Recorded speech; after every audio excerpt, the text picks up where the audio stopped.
ശ്രീമതി ഭാഗ്യലക്ഷ്മി കൂടി ടെലിഫോൺ ലൈനിൽ ചേരുകയാണ്. ശ്രീമതി ഭാഗ്യലക്ഷ്മി, ഇന്നും അതിജീവിതയ്ക്ക് ഇങ്ങനെ ഒരു ഫേസ്ബുക്ക് പോസ്റ്റുമായി വരേണ്ട ഒരു സാഹചര്യം എന്തായിരുന്നു? ഇത് നീതിന്യായ വ്യവസ്ഥയ്ക്ക് നേരെയാണോ അതിജീവിത ഇങ്ങനെ പറയുന്നത്? നീതിന്യായ വ്യവസ്ഥയ്ക്ക് നേരെ മാത്രമല്ല, സമൂഹത്തിനോട് കൂടിയാണ് അവർ ഈ പറയുന്നത്.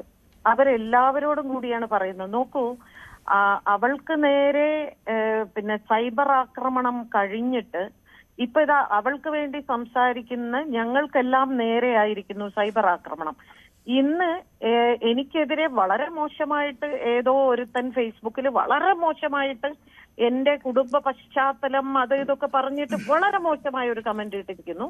മറ്റൊന്ന്, നടൻ ബൈജു, ഈ ബൈജുവിനൊക്കെ ഒരു പെൺകുട്ടിയില്ലേ, അദ്ദേഹത്തിന് മകളില്ലേ, ഭാര്യയില്ലേ, അമ്മയില്ലേ, ഈ കുടുംബത്തിൽ സ്ത്രീകളില്ലേ? ഈ എന്റെ അടുത്ത് സിനിമാ ലോകത്തുള്ള പ്രശസ്തരായ ആളുകൾ തന്നെ എന്നോട് വിളിച്ചു പറയുന്നു ഈ ബൈജു ഒക്കെ ഇങ്ങനെ സംസാരിക്കുന്ന എന്തുകൊണ്ടാണ് എന്ന്.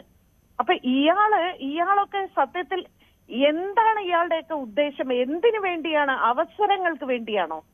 സ്വന്തം അവസരങ്ങൾ നഷ്ടപ്പെടാതിരിക്കാൻ വേണ്ടിയാണോ ഇവരെല്ലാവരും ഇങ്ങനെ സ്ത്രീകൾക്കെതിരെ പൊതുരംഗത്ത് വന്ന് വായിൽ തോന്നിയത് വിളിച്ചു പറയുന്നത്? ഇതുകൊണ്ട് എന്താണ് ഇവർ ഉദ്ദേശിക്കുന്നത്? ഞങ്ങളെയൊക്കെ അങ്ങ് തളർത്തിക്കളയാം, ഞങ്ങളെ അങ്ങ് അടച്ചു പൂട്ടി വീട്ടിലിരുത്തി കളയാമെന്നോ?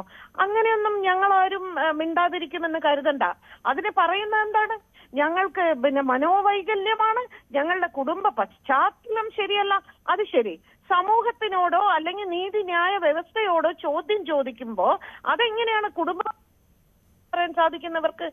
അങ്ങനെയാണെങ്കിൽ ഈ ഇങ്ങനെ സ്ത്രീകൾക്കെതിരെ സംസാരിക്കുന്ന ഇവരുടെ ഒക്കെ കുടുംബ പശ്ചാത്തലം അന്വേഷിക്കണ്ടേ? എന്താണ് ഇവിടെ നടന്നുകൊണ്ടിരിക്കുന്നത്? ഇത് സത്യത്തിൽ ഒരുതരം മഹാഭാരത യുദ്ധം മാതിരിയാണ് പോയിക്കൊണ്ടിരിക്കുന്നത്. ഒരു പെൺകുട്ടിക്ക് ഇത്രയും വലിയൊരു അനീതി നടന്നിട്ട് അതിനെതിരെ ചോദ്യം ചെയ്യുമ്പോ പാണ്ഡവ വരുന്ന മാതിരിയാണ് ഞങ്ങളെല്ലാം കൂടെ ഇവർ ആക്രമിക്കുന്നത്. അങ്ങനെയൊന്നും ഞങ്ങൾ ആരും തോറ്റു പിന്മാറും. അപ്പോൾ സിനിമാ രംഗത്ത് നിന്ന് തന്നെ ഇത്തരത്തിലുള്ള അപശബ്ദങ്ങൾ ഉയരുകയാണ്. പക്ഷെ സിനിമാ രംഗത്തുള്ളവർ പറയുന്നത് അവൾക്കൊപ്പം എന്നാണ്. അതേ സമയത്ത് തന്നെ അതെ, സിനിമാ രംഗത്തുള്ളവർ ഇരട്ട നിലപാടാണ് എടുത്തുകൊണ്ടിരിക്കുന്നത്.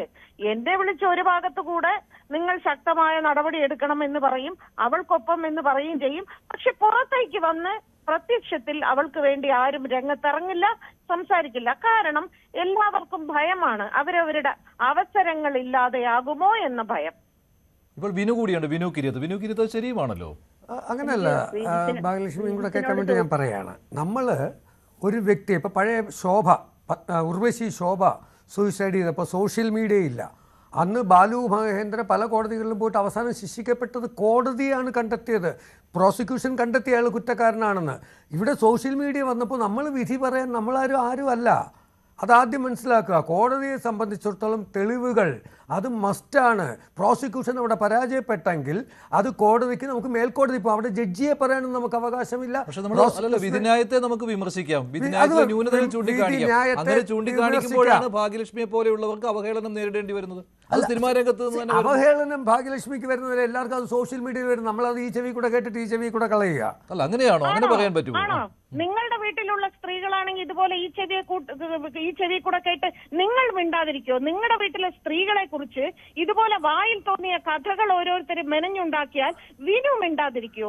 നിങ്ങൾ അങ്ങനെ മിണ്ടാതിരിക്കുക. വിനു, ഇതിനൊന്നും അങ്ങനെ പുരുഷന്മാരെ ചീത്ത വിളിക്കാമോ? നിങ്ങൾ ലോഡ്ജിൽ കയറി ഒരു പുരുഷനെ പച്ചയ്ക്ക് ചീത്ത വിളിച്ചില്ലേ? അതോ എന്താ?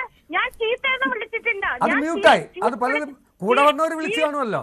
വിനു, സിനിമ തരും എന്ന പ്രതീക്ഷയാണെങ്കിൽ നിങ്ങൾക്ക് ഇപ്പൊ സിനിമ തരും കേട്ടോ. അയ്യോ, അങ്ങനെ അതിനെ വിനൂകിരത് ഒന്നുകൂടെ ജനിക്കണം. ഞാൻ അത്രക്കാരനല്ല. ഭാഗ്യലക്ഷ്മിക്ക് അറിയാമല്ലോ.